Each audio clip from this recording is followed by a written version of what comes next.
So sa mga nangutana, ara na diri signage this way to Sanchez Peak. Mo ning pinakauna nga signage diri, this way to Sanchez Peak. Diri pod sa Pikas, mo ning pabarikot og pabuko-buko. Buko-buko, di ba? Buko-buko Peak, Bariko Peak, na naa didto, daghan kag madtuan didto. Pero kung gusto nimo og Sanchez Peak diri. Pero kung mo plano kag Buko-buko Peak, pangandam na lang daan sa imong tuhod ug sa imong tiil. Kay sureball jud na magtugma ay magano jud ng imuhang tuhod ug ang imuhang suwang, magbangga didto. Pero worth it ang view didto, grabe ka worth it. Lang kapoy lang hangak, pero good kay health benefits man po na sa to yeah, naghukas na jud ta kay gitagaan ta sa Ginoo og maayong ulap para tabunan ng adlaw.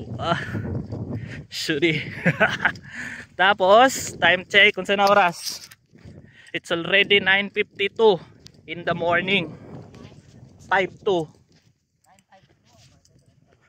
9:52. So panaog na mi. And let's go.